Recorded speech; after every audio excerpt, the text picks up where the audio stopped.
Ah, notre coffre-fort. Il y a des souvenirs qu'on ne raconte pas. Non parce qu'ils nous blessent, mais parce qu'ils nous appartiennent trop. Ce sont des fragments sacrés, des silences pleins, des éclats de vie enfermés dans une pièce sans lumière, au fond de nous. Parfois, sans prévenir, une odeur d'enfance, une chanson oubliée, ou un rire qui ressemble à celui d'hier entr'ouvre la porte. On y entre alors comme on entre dans une chapelle abandonnée, en silence, les mains tremblantes, le cœur à nu. Dans cette pièce, il y a tout. Les joies simples, éclatantes comme les étés de l'enfance. Les déceptions qui ont creusé des sillons dans le cœur trop jeune. Les trahisons qui ont appris la prudence et parfois la méfiance. Il y a aussi les conseils de mes parents. Ceux que je n'ai pas écoutés, croyant tout savoir, croyant être libre. Et aujourd'hui, ces mots résonnent avec une clarté étrange, comme des échos du passé que je comprends enfin. Mais dans cette pièce, il n'y a pas que la douleur. Il y a des leçons, des vérités qu'on apprend qu'en tombant, des forces qu'on ne découvre qu'après s'être relevé. Et c'est de là, de ce lieu intérieur, que je puise, pour écrire, pour comprendre, pour grandir. Car vivre, ce n'est pas seulement avancer. C'est parfois se retourner, entrer dans cette pièce, regarder chaque souvenir droit dans les yeux et lui dire « Merci, tu m'as appris ». Dans cette pièce sans lumière, là où les souvenirs reposent en silence, je retrouve un rire d'enfance, clair et libre, sur le bitume chaud d'un été sans fin. Je courais sans savoir où j'allais, mais je riais, et c'était suffisant. Ce jour-là, j'ai appris que le bonheur n'a parfois besoin de rien d'autre qu'un peu de soleil et de liberté. Mais un peu plus loin, dans un coin plus sombre, je revois ce regard qu'on détourne, celui d'un ami qui trahit sans prévenir. Ce n'était pas la trahison en elle-même qui faisait mal, c'était la surprise. La soudaine évidence que la confiance peut se briser sans bruit. De cette blessure, j'ai appris à écouter davantage qu'à croire. Je m'assois un instant sur une chaise bancale. Et là, je revois mes parents, leurs mots patients, répétés encore et encore, que je rejetais avec l'arrogance douce de la jeunesse. « Tu comprendras plus tard », disait-il. Ce plus tard est devenu maintenant. Leurs phrases résonnent en moi comme des vérités gravées. Ce que je n'ai pas écouté est devenu ce que j'enseigne à mon tour, à voix basse. Un tiroir s'ouvre et j'y trouve des lettres jamais envoyées, des colères mal digérées, des excuses qu'il est trop tard pour prononcer. Mais j'y trouve aussi des rencontres inoubliables, celles qui laissent une empreinte invisible, mais permanente. Plus loin encore, une odeur de pluie sur la terre chaude me ramène à un soir de solitude. Je me rappelle ce chagrin qu'on ne savait pas nommer, celui qui serre la gorge et qu'on cache même à soi-même.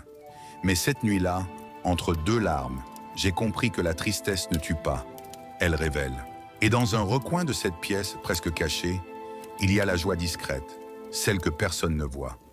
Celle d'un silence partagé, d'une main posée sur l'épaule, d'un mot simple qui tombe juste. Ces moments-là n'ont pas fait de bruit, mais ce sont eux qui m'ont reconstruit. Oui, cette pièce est sans lumière, mais elle est pleine de vérité.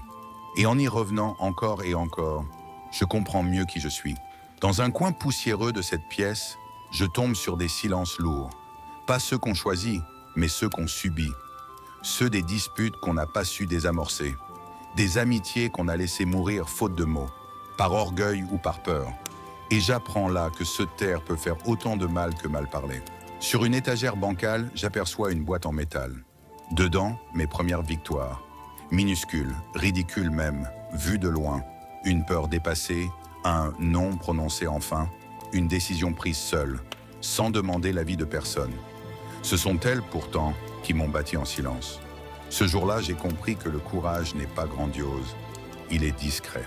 Un miroir fendillé me reflète des erreurs, celles que j'ai longtemps voulu effacer. Une relation gâchée, une parole blessante, un choix lâche, et je m'en voulais. Jusqu'au jour où j'ai compris, ce ne sont pas nos erreurs qui nous définissent, mais ce qu'on en fait. Alors j'ai ramassé mes morceaux, et j'ai avancé, moins parfait, mais plus vrai. Je passe la main sur un vieux tissu, et aussitôt monte l'odeur d'un être aimé, disparu trop tôt. Ce parfum, c'est un coup dans le ventre et une chaleur dans le cœur. Il me rappelle que l'amour ne disparaît pas avec l'absence. Il change de forme, il devient force, il devient silence habité. Dans un tiroir à demi ouvert, je trouve une série de regrets. Ils ne crient pas, mais ils pèsent. Des moments où j'aurais dû dire « je t'aime », où j'aurais dû rester un peu plus longtemps, ou partir un peu plus tôt. Ces regrets-là ne s'effacent pas. Mais ils me rappellent chaque jour de vivre plus présent, plus attentif, plus vivant. Et puis, tout au fond, presque invisible, une lumière douce, l'espérance.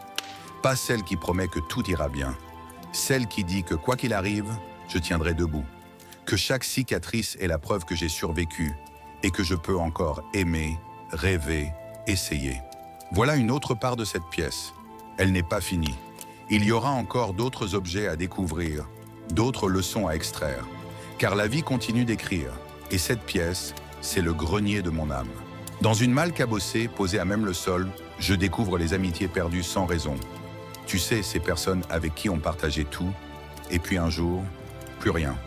Pas de dispute, pas d'explication. Juste la distance, la vie, le temps. Longtemps, j'ai essayé de recoller les morceaux, de comprendre. Aujourd'hui, je comprends que certaines âmes ne sont faites que pour nous accompagner un bout du chemin. Et ce n'est pas une perte, c'est une grâce éphémère. Un carnet jauni dépasse d'un tas de souvenirs.